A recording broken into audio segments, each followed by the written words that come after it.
So in light of that, then what should teachers do? Right. So yeah, we want them run aware, alert but not alarmed, right? As that expression goes, or aware Hmm. but not alarmed.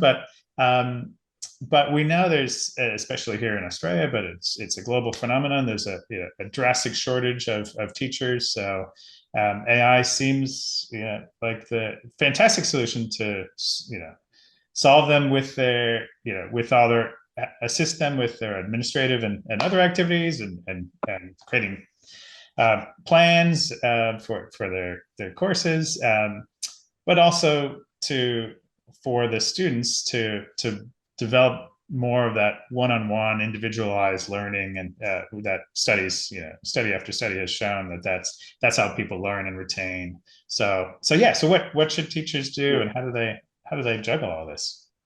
All right. Well, you've heard me, and every time I do an interview or do a talk, you see this Jekyll and Hyde in me. I always start off with Hyde because I think Hyde is critically important. And you just heard me talk about risks and things to be aware of.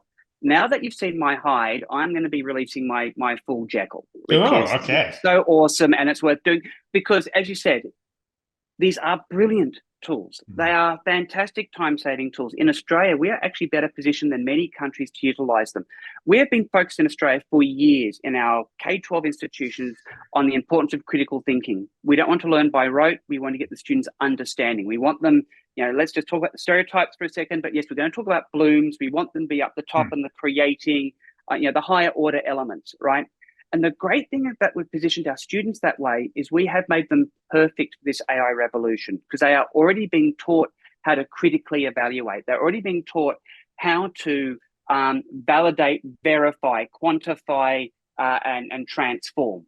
This is brilliant. Hmm. And this puts our students higher than many when it comes to utilizing these tools, as long as they've been made aware of the things we talked about at the beginning. When it comes back to tools, well, this is where the alert but alarmed is a great statement. We want to be alarmed, but we can also just do things smart. Now, I'm going to be saying something that I can't believe I'm saying out loud, but this is where I Don't worry, do this isn't start. recorded. It's not Actually, it being is recorded. recorded. So yeah. None of these things will come back to haunt me at any point. No, but this is where I do have to have some trust in the big players. Now, what I mean by trust in the big players is Microsoft have actually been. I'm an Apple person. I'm an open source person. Hating Microsoft is just part of my DNA. And with Balmer in charge, it was so easy. I will not actually stop saying from the rooftops how much I'm impressed by how Satya and the engineering teams have been working with Microsoft and how they've been saying, hey, these tools are really powerful, really good, but we're going to allow you to create your own isolated areas. We're going to create tools like Copilot. We're going to make them accessible for educators, but we're going to put a whole bunch of safeguards, and you can control the level of creativity that this thing spits out. So you can control its degree of bias, its degree of flavor, so for lack of a better word. These are fantastic.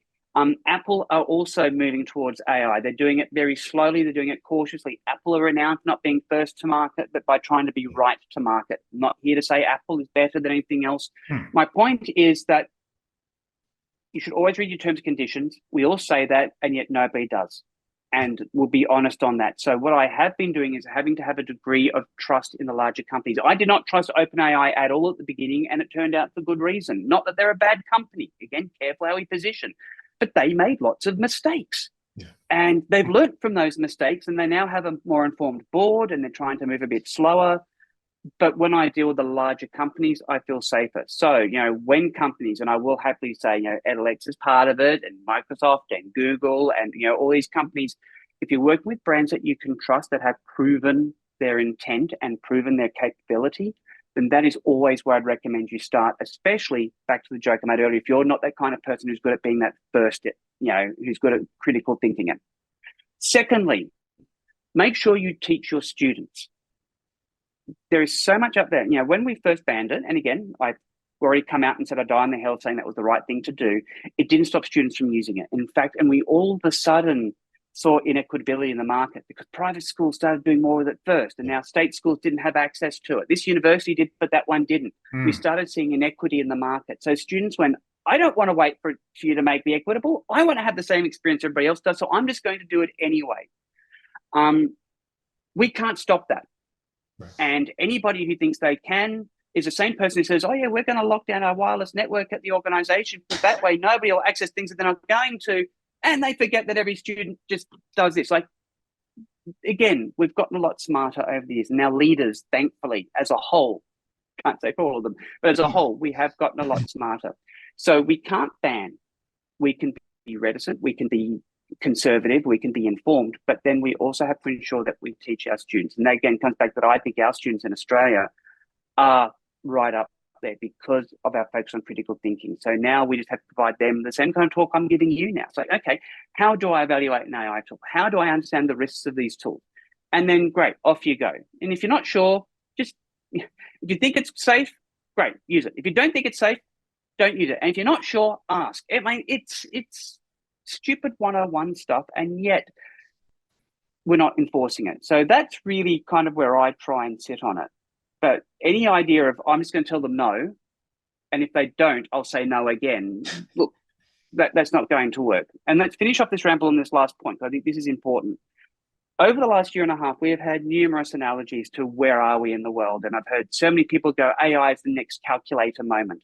This is not a calculator moment. And the reason I paused, I want to make this really clear. This is a Gutenberg press moment. For those of you who aren't familiar, the Gutenberg press, very famous device, is how we started printing our first books. You know, we had the idea of being able to place type, being able to pull a press down, be able to print. It was a technology that significantly shifted society. It is because of the Gutenberg press that we had the Renaissance. I'm not saying the Renaissance is because of the Gutenberg press, but the Renaissance would not have happened without the press. This piece of technology allowed for the faster sharing of information. It allowed for education, where instead of having things written out by scrolls, my old joke is a monk crying over a desk, another person going, oh no, our copier hath broken down. We moved on from those days to being able to mass print and share information. Generative AI is having that societal shift right now, and it is happening faster than ever in history before. We are having tools that are replacing not jobs. We're having tools that are replacing careers. Ooh. Copywriters are already a dying art. What happens if this computer can go through and rewrite copy for me? But is this evil? No, because what it's also doing is it's also turbocharging those, and especially where we are right now. Right now, most people's jobs are safe. Do you know why? AI only works if you can ask it the right question. Yeah. And until people know how to ask it the right, number of people have come to me and said, Julian, can you give us a quote for an e-learning course? And I might provide a quote of X, and they'll go, oh, we don't want to pay that much. We can just go and do it ourselves. And I'm like, that's fine. But of course, they don't have the skills and the knowledge. Like, well, what is educational theory? How should we format these objects? How do we go multimodal? You know, all the things that we know as e-learning instructor designers. Until someone can answer exactly the right question, I don't know exactly how to provide the right responses. And our AIs are kind of at that level right now. But we're seeing that shift, and it's already happening fast. We are seeing every week in Australian newspaper another job being let go because it's being replaced by an AI tool. What I will say, to not be doom and gloom, is an AI will not replace you. Whoever you are listening to this, an AI will not replace you. I'll guarantee you that. But a person who knows how to use an AI very well might. Yes.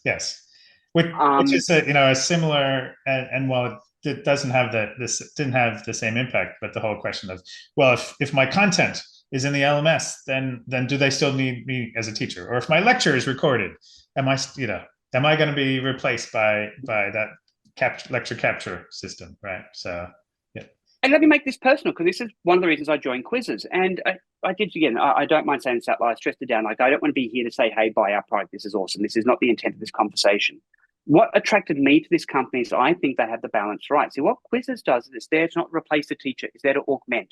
So what Quizizz does is it allows you to point to something like a YouTube video or to one of your documents, and it will go through and then create a fun, engaging formative assessment out of that material for you.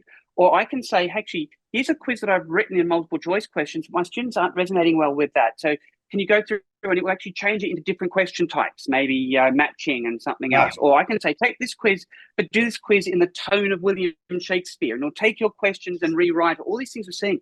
None of these things are replacing the teacher, because you still had to know what was what was the quiz you wanted to create in the first place. What is the knowledge I'm trying to either teach through this quiz or assess through this quiz? That comes from you.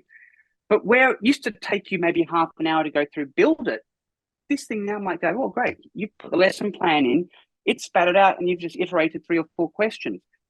That, for me, is where today I think AI is brilliant and solves that first problem I mentioned at the beginning, which for me, the EdTech space has always been, how do we do quality education at scale? 10 PDFs and a quiz was not quality education, but it's what we had time for. And I never berated somebody who started that way. I berated people who stayed that way, and I